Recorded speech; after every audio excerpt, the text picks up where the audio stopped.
good day, everybody. Welcome back to our Working Together series with the Rabbi Karmi Ingber. We're just waiting on the Rabbi to show up. But let's just pop in and say hello to our friend Rod Bryant in Houston, Texas. Rod, please, I'm so glad to see you today. We missed you last week. We heard all about the floodings and the internet outages. Can you tell us how things have been going down there? Well, surprisingly enough, this storm that came in was not really supposed to be that big of a deal. Yeah, we're and it supposed to came get in down as to a Category 1, and it was yeah, still yeah, pretty hefty. tropical storm. Yeah, well, it was a tropical storm, but we just caught the leading edge of the worst wind. I mean, I talked to one member of our class who lives further south than I do. They had sustained 80-mile-an-hour winds, and they're probably, an hour or two from the Gulf. And Wow. so it was pretty bad. I know that David had a lot of trees that blew down in his yard. I don't know where did Terry. I don't know if you guys had a lot of damage, but we just had it's trees. The number of houses that were destroyed and the power lines that were damaged. People, 3.3 million people without power in Houston. That's a phenomenal. lot of people without power. Yeah. Yeah. Have they gotten everybody power now? Do you guys know, David, Terry? I don't know. I think last count, there was about 10 or 15,000 still without power. So. Wow. Well, we're glad to hear everybody's safe and you're fine. Yeah. I see Rabbi Ingber's finally made it into the room. Shall we turn the class over to the Rabbi? Well, as soon as he gets off of the side, maybe if he can turn himself straight back up again. Oh, yeah, he's on an angle. Oh, now he's upside down. Yep. There you go. There we go. Yeah, I want to turn sideways. I'm not sure why it's not turning sideways for me. Is it not sideways now? No, now it's straight ahead. That's weird. It's really weird. I don't know why. Well, you look normal there. So. Yeah, it's not letting me. That's not how my camera's set up. All right, so too bad.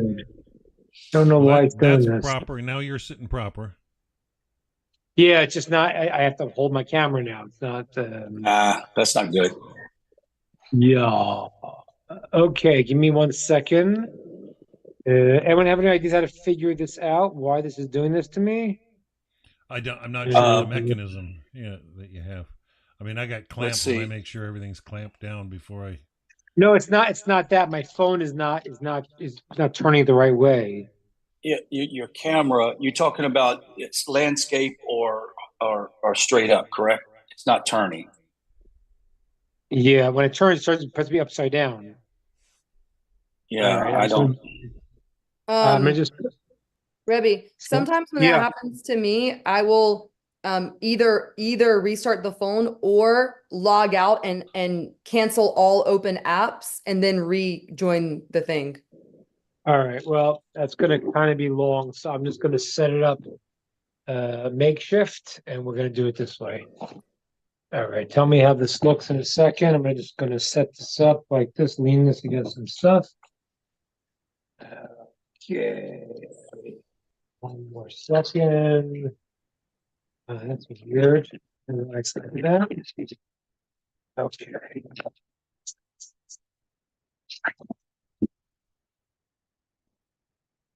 All right. Am I okay now? As it looks? You're nice and stable and clear. Okay. Okay, that's what I try to be, stable and clear. It's not easy. Okay. Can't see so well, but I'm gonna make all right. Very good. You guys can see me? Okay, I can't see you, but I'm gonna start this way because I'd like to. Man. All right. 1 more split second. Okay, good. Hello, everybody. We got a lot to talk about. It's good to see you all. Good you have power. I was asked to speak about the situation that's happening in America and throughout the world right now. Let's get into it. First question on everyone's mind. Was it a miracle And did God save Donald Trump? And the answer is, of course. What else would you say? We believe God's involved in all of reality. Certainly, the leader has a certain unique providence. As it says in the Torah, Lev Malachim B'yad Hashem, the hearts of kings is in God's hands, that they move major world events, and a bullet coming at him and turning his head, well, should be seen as it is, as the hand of God. Now, I got to tell you something. It's quite fascinating, because if anyone watched the RNC convention, really, the thing everyone was talking about was God. And that's an amazing thing. When you watch some of the leftist pundits talking about it, you were like, what? This thing must have been like a clown show. But if you watched it, this was a very well thought out discussion, and people were thinking. And this is what happened right now. America had moved away. As I've told you many times, this whole movement of this wokeism at its core really was a denial of God's existence. As I explained to you before, because what they were saying was, we determine reality, not God. There are no parameters in the world other than what we dictate. And so therefore, to have people starting to see that, oh, wait a minute, God is running the show. That's a beautiful, beautiful thing. It's beginning a possible process of things that could be very good, God willing, if the American people rise up to the occasion. Now, I got to tell you something that was very, very clear for anyone looking and watching. Donald Trump himself was changed by the situation. And this didn't happen in one day. This happened over time, because this person, who was a businessman and got into this thing originally for a more noble intent than, I would say, the vast majority of politicians. Because politicians, it's a career. It's what I do.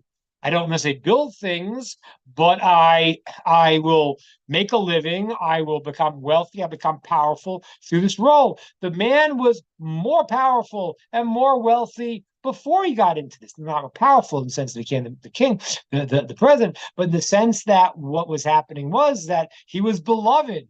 If you watch any of the clips, it's an amazing thing. You can see the clips of some shows like The View that hate him. They have Trump derangement syndrome in the highest degree. And you look at pictures, if you ever seen, it's the funniest thing. You could see them having Donald Trump on 10, 15 years ago.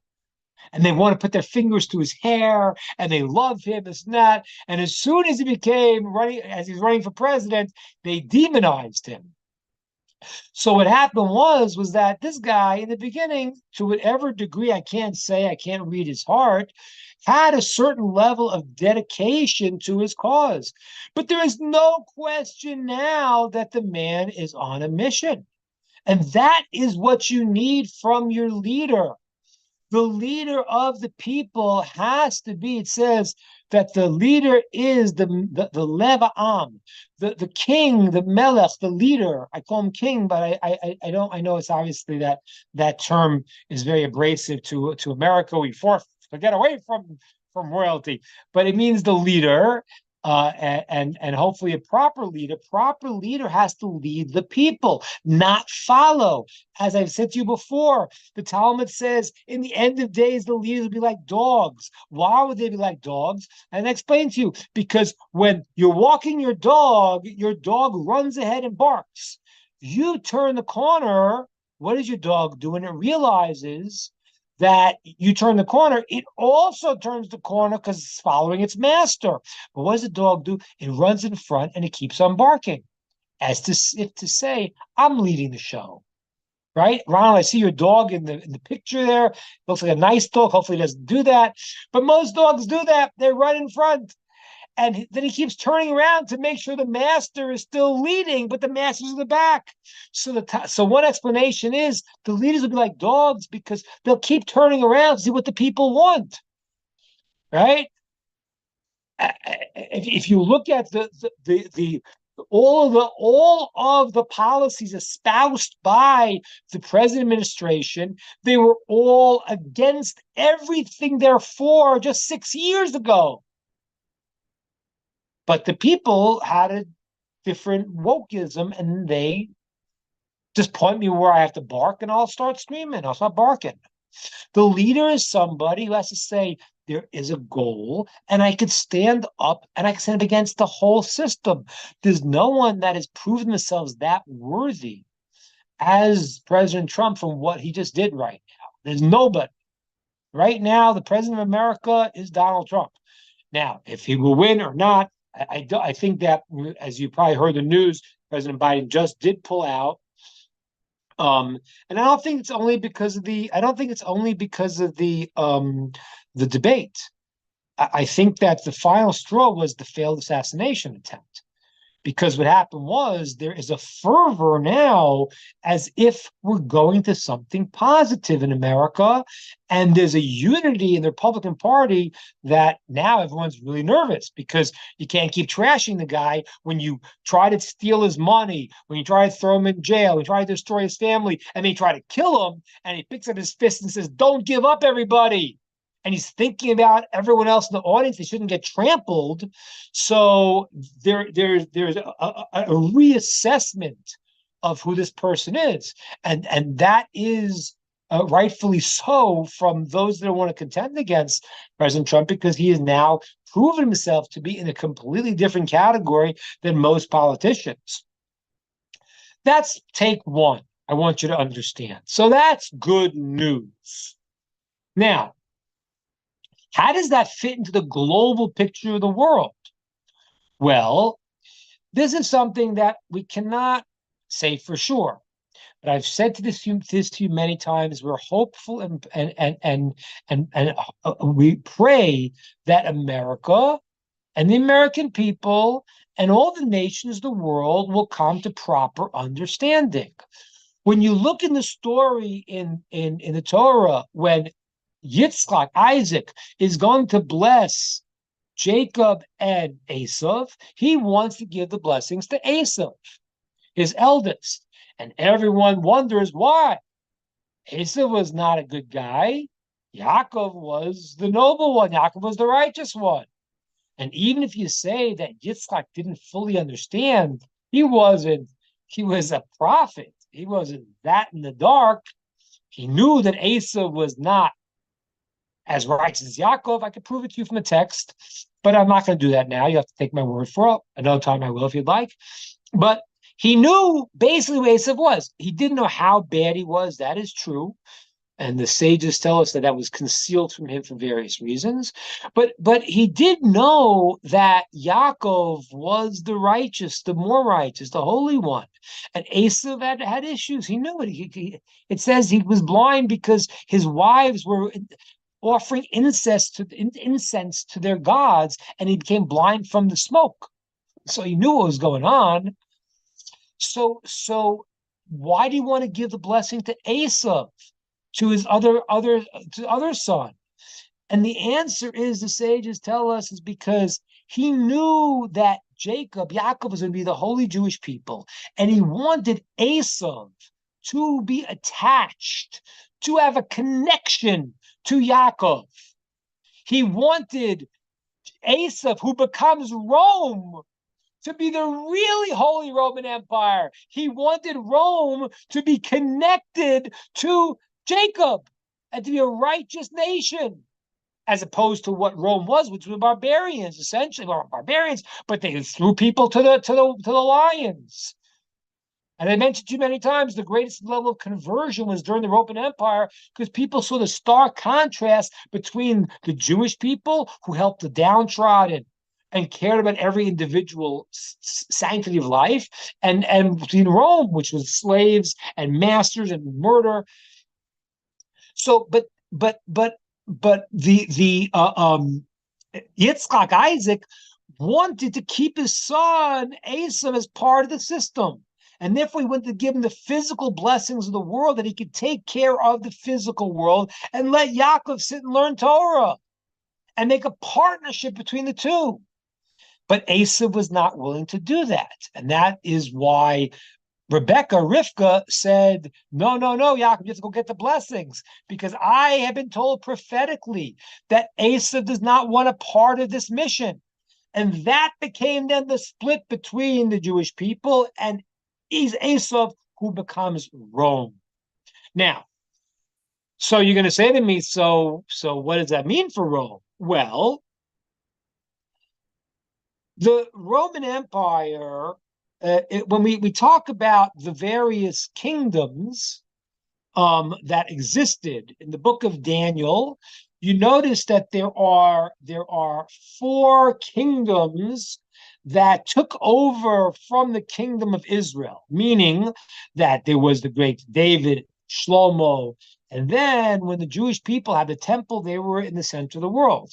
Then they didn't act properly and they lost that, and the temple was destroyed, and they were taken over by the first of the 4 kingdoms that were going to really battle, not against the Jewish people, but largely against God. And the first one was the Babylonian Empire, which destroyed the first temple. And in the vision of Daniel, he sees Babylon as and he has a dream, a prophecy, and he sees Babylon as a lion. And their power, they have wings, and they conquer. And that was the great Babylonian Empire, which is a powerful empire. And then they're taken over by the next empire, which is Persia. And he sees them in the image of a bear. Okay, that was the Persian Empire. The Talmud says how they were like bears, and they were always very, very edgy and moving, and they got no rest. They were very agitated. They weren't as powerful as the Babylonians, but they were a powerful nation. The third vision he sees, the third animal he sees, was going to be the Greeks, who are going to take over from the Persians, and he sees them as a leopard. Now, a leopard is a brazen animal. A leopard is not as strong as a lion, but it has no fear in attacks. And that was Greece. Greece under Alexander the Great was able to attack. And not only that, the Maharal explains, because they brought a different approach than the first two. They brought their intellectuality. Greece was known to be the first philosophers in the secular world. And so therefore they were more brazen, because they were using the power of the mind. And they're seen as a leopard.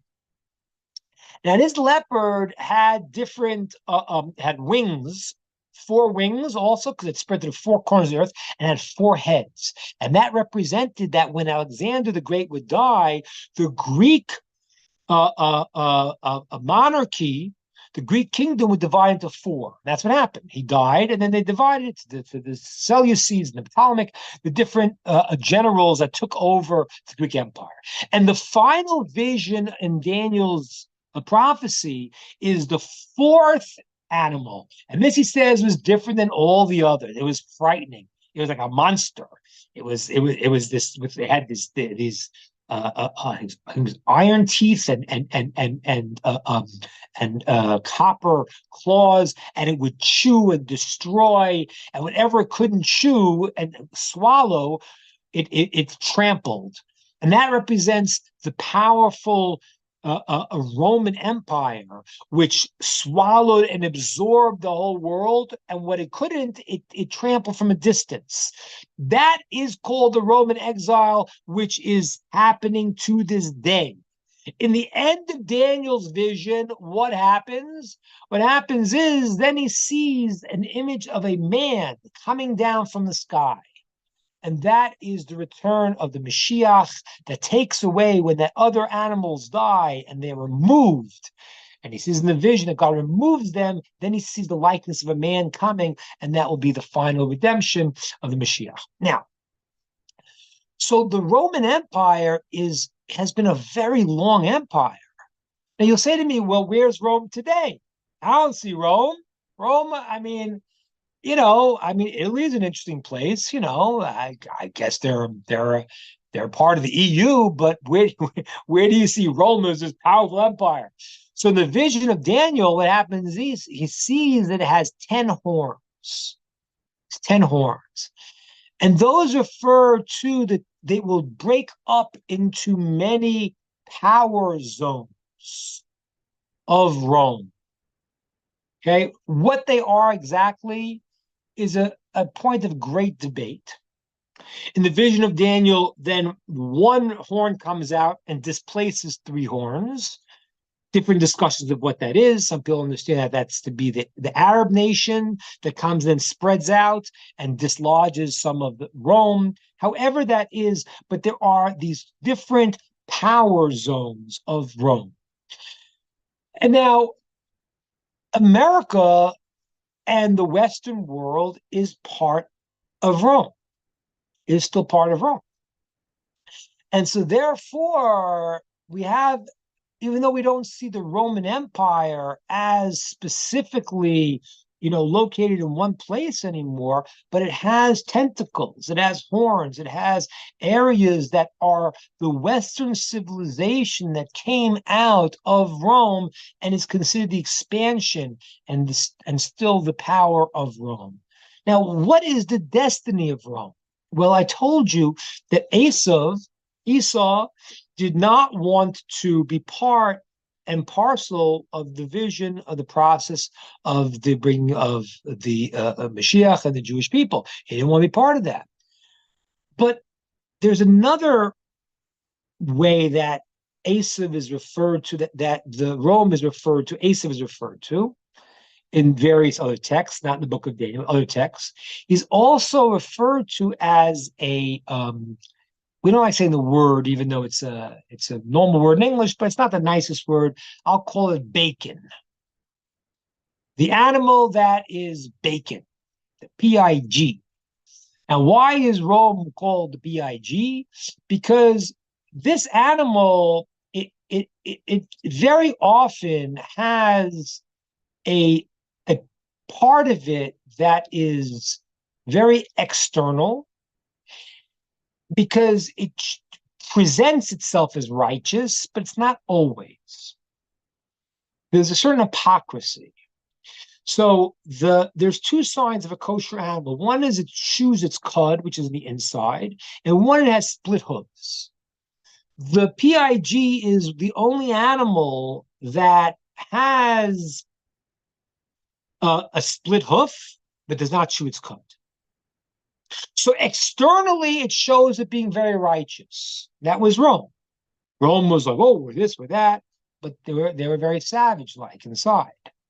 And that was the power of Rome, is that they make laws, they have the politicians, and they get up and they say this and they say that, and they talk about that, and then what they're doing in the back is like, terrible. We can see that in various religious groups. That's been the case, and politician groups, where it's very much pretended to be externally righteous, and then we don't see the internal matches the external. Okay, so that means that Rome is kind of like messed up and it's not very good. But I want to tell you something very, very amazing. The word in Hebrew for the pig is called the chazir. Chazir is pork, chazir. The word chazir in Hebrew also means to return, lachzor.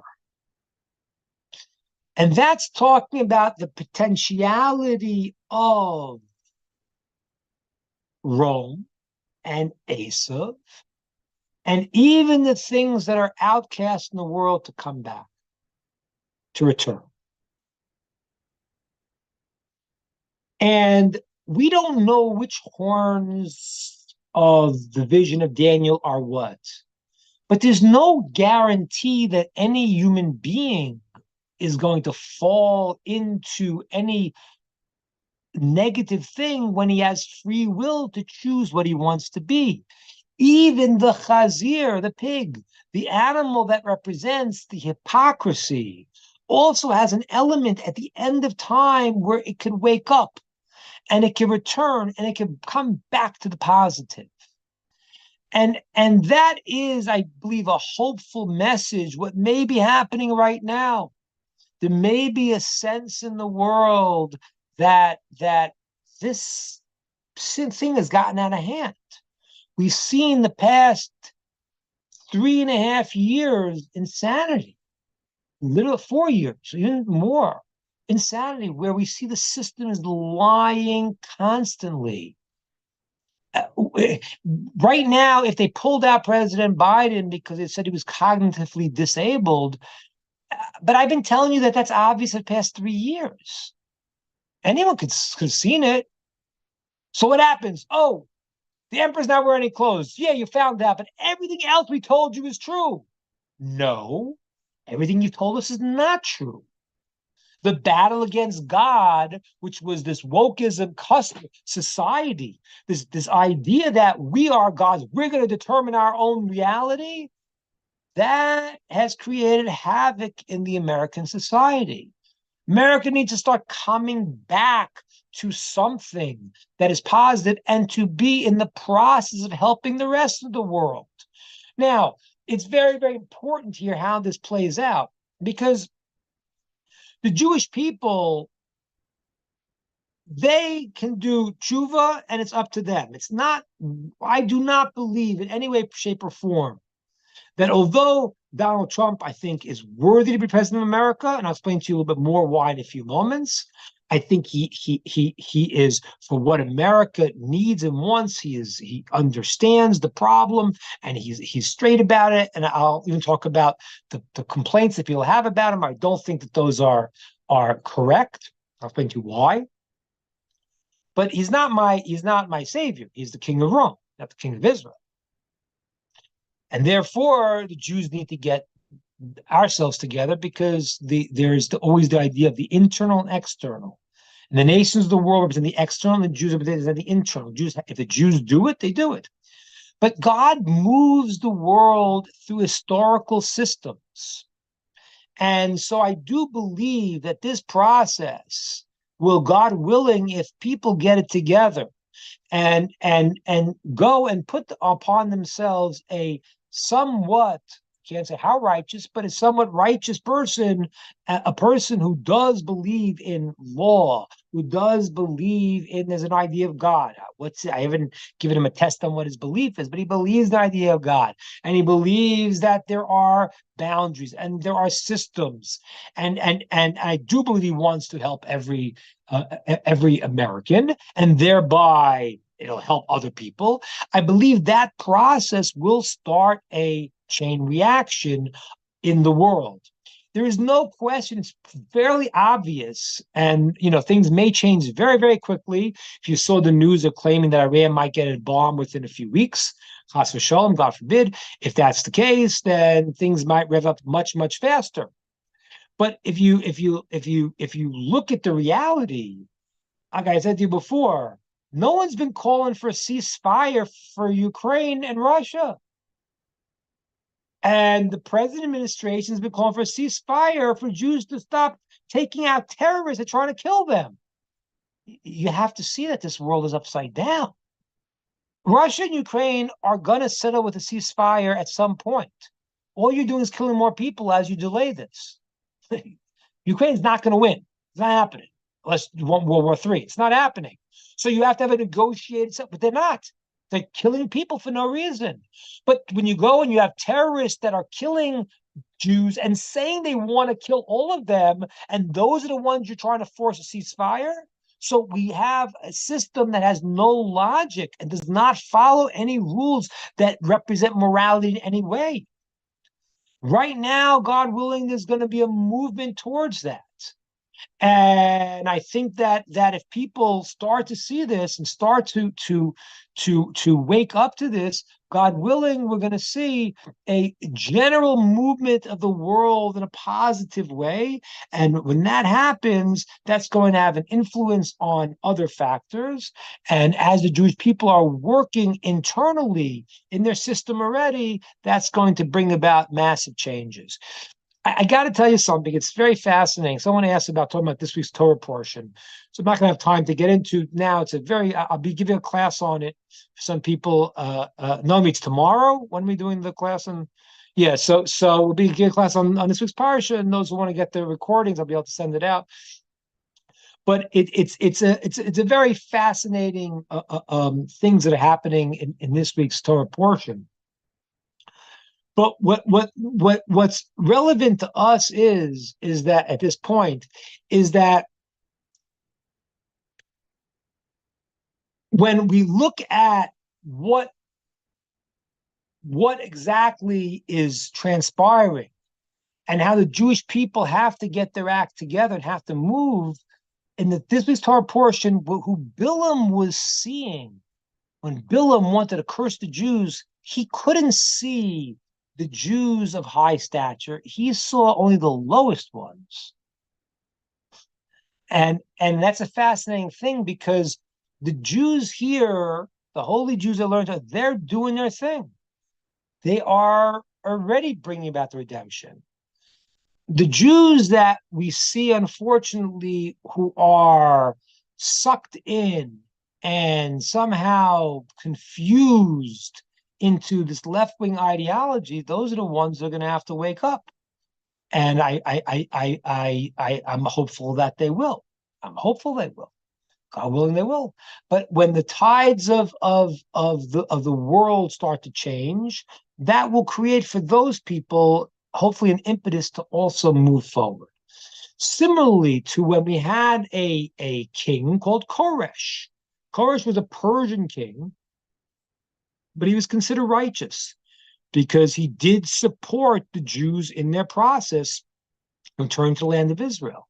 Now, we don't need that. We don't need President Trump or anyone else. It's up to God. And God moves reality through the historical changes and the winds that push reality in a certain way, and history in a certain way, that people start to adapt and to switch to a proper way of seeing the world, where they say, yes, terrorists should be fought against, not to be condoned. People that are righteous, the Jewish people should, yes, we want them to go and fight for themselves and not to try to hamper them. Yes, the Israeli government should not be listening, but they are. And this process hopefully is now going to be in full mode, that I'm hopeful that this will start a renaissance coming back in America. Now, will it play out? That we can't say for sure. That's up to you. I'm an American citizen. I will also vote. But people that are Americans should vote. People that are not Americans should do their best to support in their own cities. I mean, I don't know what happened in France exactly, but it looks like what happened in France was that there was an awakening of the right. Again, the right does not mean right. Doesn't mean Torah. Doesn't mean that. It means it's closer to the correct system than the alternative.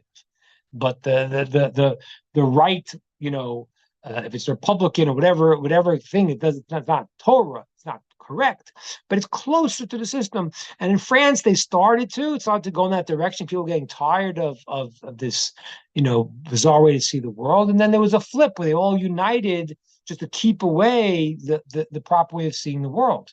So I don't know what's going to happen in your own countries, but I as a Jewish person, saying here that God will bring about the redemption as in the vision of Daniel as happening. What side every nation's going to be on, that is up to the people. In the story of this week's parsha of Bilam was a prophet for the nations, and the commentaries say, why did Hashem give the nations a prophet? And so one explanation is because the nations could say that, the Jewish people had prophets. It's not fair. So God gave him a prophet, and he messed things up. So the question is, I don't understand. But he gave him Bilam. Bilam was a bad guy, wasn't he? And the answer is that Bilam was the leader of his people. the leader will only be as great as your people. And again, I don't want to pick on President Biden, especially now that he stepped out.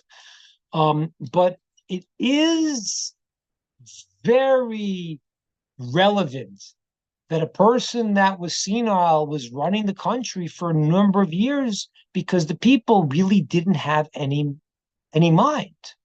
The people don't have a mind. They don't know what they are. So it would make sense that your leader would have the same deficiency. That's hopefully where things are going.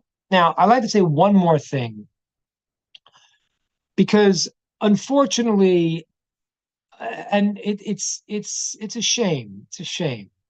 But there are people out there, and if you're one of them, maybe try to listen to what I'm saying and try to take some insight. There are people that you can hear still saying that, oh, they're very upset that the bullet missed. Now, I like to speak to you people who are saying that, because you know you're good people, right? You feel you're a good person. So why are you saying that? Well, you're saying that because you feel that it's the right thing to hate evil. Well, that happens to be true. It's the right thing to hate evil. Now, why do you think Donald Trump is evil? Well, he brought all this hate. The fact that you're so ensconced and enveloped in this hatred that you're saying you wish the bullet hit him, you need to check yourself. You need to see if you've been brainwashed by being told this person is the embodiment of evil. That's certainly the cause of the assassination attempt. That's obvious. I mean, you tell someone to call a person Hitler, you know. Now, there is evil in the world. It's true. It's true, there is. But when you feel so much hate, you need to look at yourself and say, why am I like this? And what I'd like to posit for you is that you have been brainwashed. Not that Donald Trump is a perfect person. And as I said to you before, if I would look at Donald Trump's shortcomings in the past, they would be the following. Donald Trump, when he gets mad, he can get petty and come after his enemies. And he brags and he talks about himself. And he can be mean when he gets angry at people, petty. So I want to tell you something, a few things you need to know. One thing is that unfortunately, if I have a choice between someone who says what they think and someone who smiles to your face and stabs you in the back, go with the person who says what he thinks, because the hypocrites are the most dangerous. And if you think the politicians who go and say something and behind your back do this and that, that's better, that's not. Donald Trump got very upset because he came out and he broke the rules. He said, I don't hold by these rules. I'm going to say what I have to say. Now, I agree with you. If Donald Trump was the king of Israel, king of the Jews, the king of the Mashiach, the leader, then he needs to have perfect traits. But understand something, that humility is a very difficult thing to have. Why is it difficult to have? Because I always say Moshe was the most humble person, but it's not an accident the Torah is going to be the most humble person, because the only person who can give a Torah is a person who thinks he's not there. It's all God. But how is Moshe so humble when he knew he was the greatest? He was the greatest. You can't say, well, what am I, when you are the greatest. So the only way you could do that is when you feel that I'm only so great because God gave it to me. It has to be a very religious view. I hate to say it, but Donald Trump, if it bothers you that he brags because he's better than you, he is.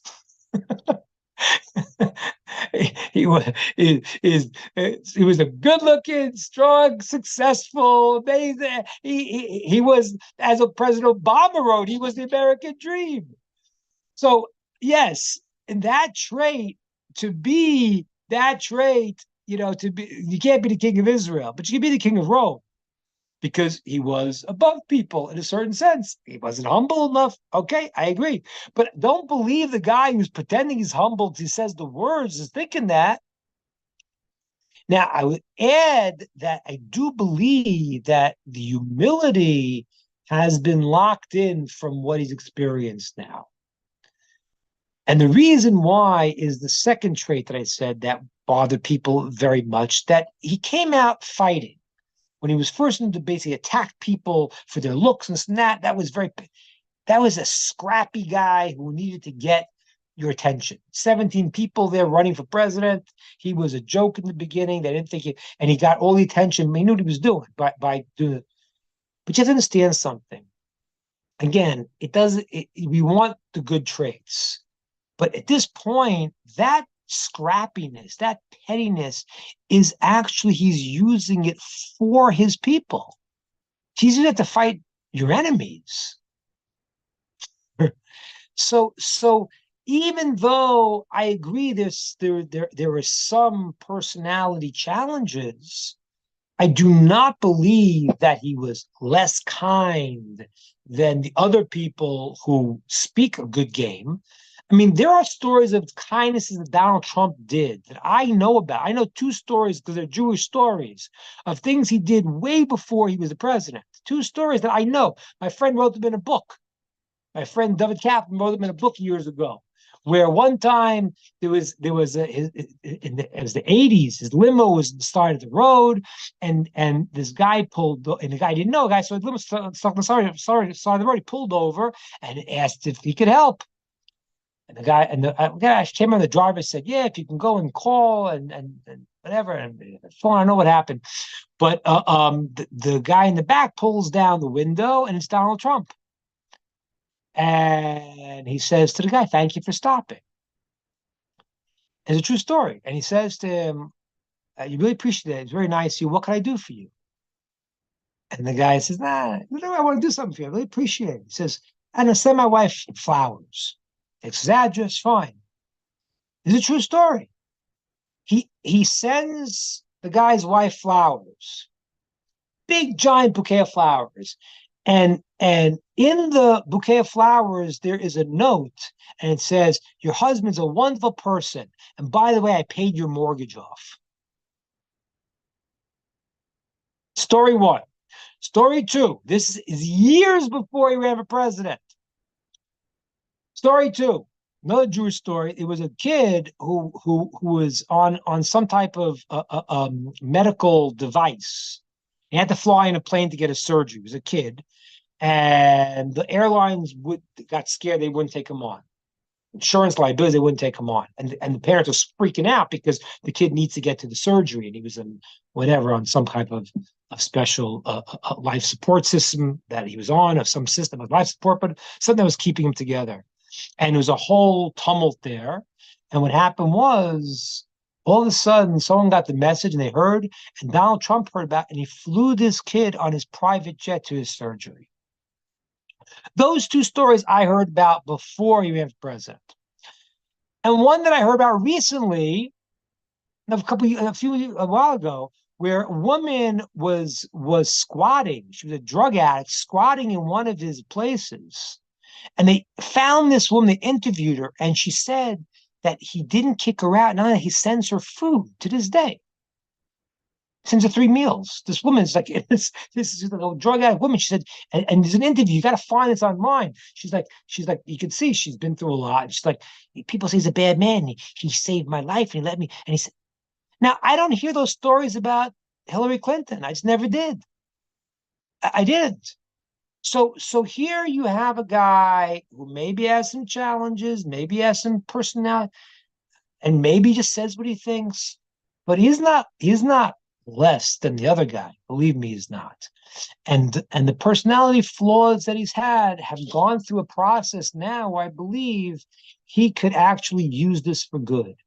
And that could be, seeing when God's hand is involved in saving a person's life, it wakes a person up. It gives them pause.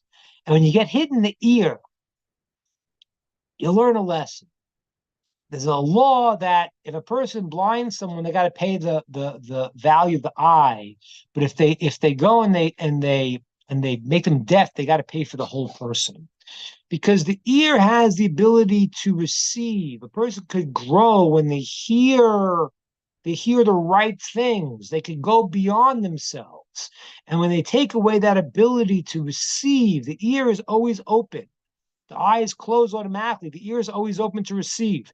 And the person could go and become greater when they listen to the right people and they listen to Hashem. And now Donald Trump got a shot in the ear. He got saved, and hopefully he's going to hear the right things, do the right things, and we'll have people throughout the world starting to get their act together and moving towards a positive thing to usher in the process that's happening already, that's well underway, process of Mashiach, and as many people from the nations of the world that will be part of that. That would be a wonderful thing for them and for all. Okay, questions, comments, ideas? Dan, you have your hand up? Yeah, Rabbi, I got a couple online here on YouTube. I just thought I'd point out. Yes. Linda Hill said earlier when you were chatting, she says, I am an independent and having great anxiety with our politics. I am not for the AOC's group, nor for the Ultra MAGA group. Praying for wisdom. There are evangelicals that say U.S. is the new Israel. How can I process? No. So that thank you for asking that question. I really appreciate that. No, U.S. is not the new Israel, but that is largely Christian theology. Which is that, and in a certain sense, Muslim also, which is that God exchanged the Jews for a new religion, which, as we said many times, if you read the Torah, that is impossible because it says it'll never change. There are so many verses. Hashem will never leave his people. There's so many verses that I recite 20 to you on the spot. There's many places where the Torah says that it will never happen. There will never be a change. God does not change his mind. So the evangelicals are saying what they're saying, and we don't have to buy into that. The reality is that I think that Donald Trump is the person to vote for. The reason why people didn't vote for him before, again, is because they painted him as being so evil. Again, he is not the Jewish Messiah. He is not I'm not saying he's a tzaddik. I'm saying that he is a person who wants the best for the people, and he will restore law and order. And you have to realize that when you realize the emperor's not wearing any clothing, you can't say it's only a little lie. And well, yeah, he's not wearing clothing is true, but everything else we told you is true. Everything else is not true. Okay, everything's out of context. Donald Trump's a racist. He's not a racist. It's just a flat out lie. When he said that the Mexicans that are coming in over the border are rapists and criminals, and then he said they're all Mexicans or rapists. They didn't say that. He said that's what's happened, and it's happening. You got to see it. The countries are literally opening their jails, which cost millions of dollars, and saying, "Go to America." They have get out. If I was a South American country, I would do that. I'd do that in a second. If you had an open border policy and I had a jail and I had to pay millions of dollars, I would empty out my jail if you were saying everyone could come in. So what's happened is that they painted him a certain. Now, why? Linda, the question is why they want to paint him this way, which is bizarre because they loved him before. You go look at Oprah Winfrey interviews with Trump. She's like begging him to run for president. They loved him. They all loved him. Now they all hate him. What happened? The guy came in and said, I'm not playing by your rules. You don't want someone to play by the rules. The rules that they're setting up are not good. Now, again, I'll give you an example here. There's, let's say, a discussion about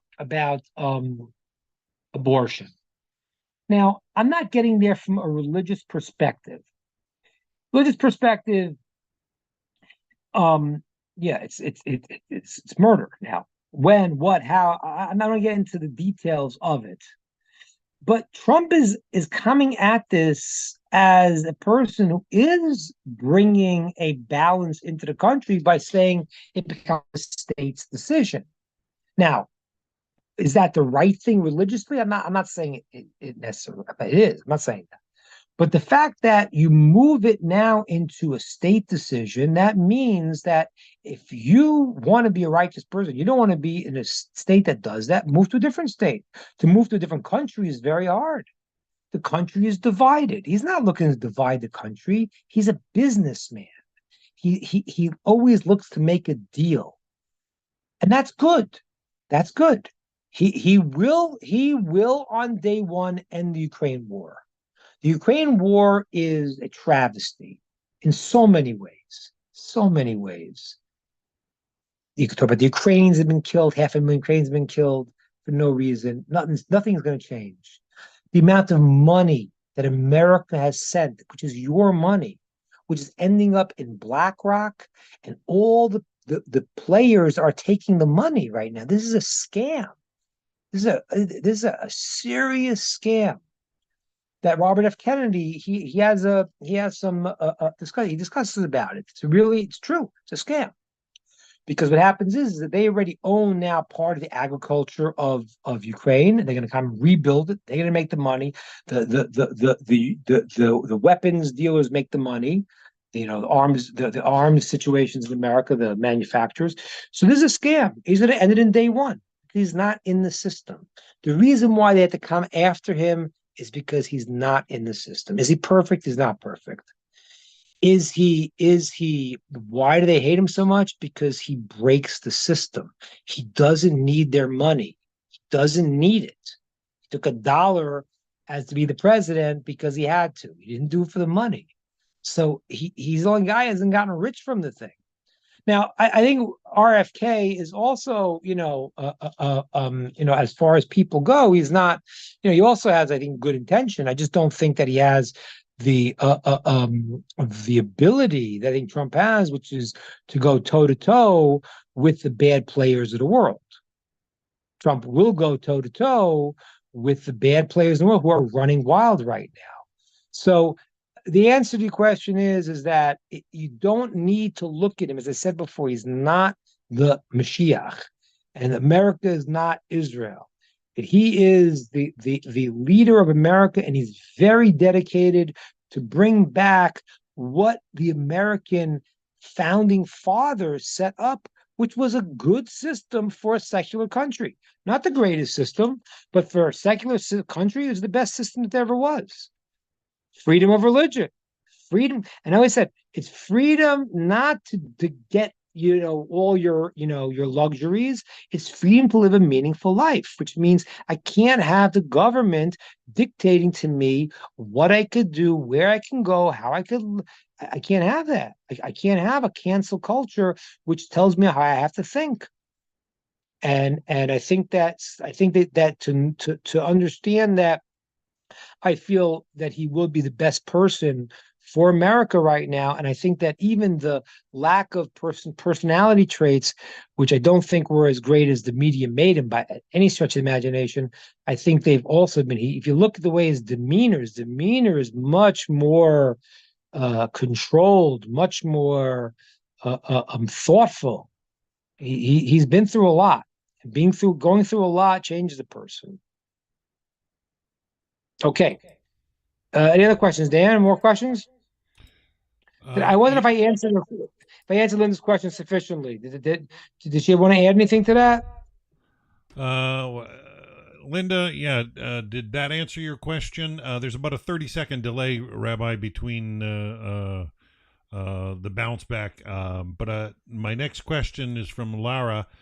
Lara's asking, she says, Rabbi, how is the ICJ, the International Court of Justice, how is their decisions made, and where do they get their authority from? We must somehow take their power away and form a just international court system. She would appreciate your insights on that topic. I don't know exactly how they got their who nominated them. They nominated themselves, and they had powerful countries that got together and set up the system. But you're right. How do you take it back? You only take it back when we have an honest process in the world. The ultimate way to take them back is when the Mashiach comes and when there's truth in the world, and these people who have nothing to do with justice are silenced. I think that pragmatically now, I think Donald Trump is a good move in terms of the world right now, because he sees through these things. He does see through these organizations like the WHO. I mean, what the WHO did with coronavirus, they hit it. I mean, there's so much corruption going on in the system. You need someone who's not afraid and who's going to take it on. So the ICJ is a corrupt system that wants to takes their own power. They give themselves the power as powerful nations who appointed themselves, and their doctrines are their own ideas. And we don't. Again, I can answer the question in two ways. From a Jewish perspective, we can be very isolationist and say, I'm not worried about it, because we're not. We'll do what's right, and Hashem runs the world, and no one's going to do anything to me that can't be done. I'm not worried about it. As far as a Noahide, it's very important that you help get those people out, because you have a commandment to set up courts. And anyone who's making a kangaroo court, you have to get rid of that. And I think that as far as America goes now, Donald Trump is your best bet for someone who's going to stand up and look these people in the eye who are self-appointed know-it-alls and say, who gave you this power? So and that's why they hate him so much. They hate him because he's said, wait a minute, I mean, Biden was taking pride that he expanded NATO. I mean, like, NATO? What are you talking about? I mean, the James Baker promised Russia that NATO will not take one step eastward, and that was Russia was saying. You keep coming. If you go to Ukraine, that's our line in the sand. Like, that's what you take pride that you created this war and this problem. So you need someone to take on these false leaders, and I think that Trump did that, and he will do that again. So on one hand, it's obviously all Torah. He's not the answer, but there is a part for you, especially for Noachides, to say that the leader of my country has to be a person that will support righteousness and not phoniness. Okay. Any other questions? Well said, Rabbi. Well said.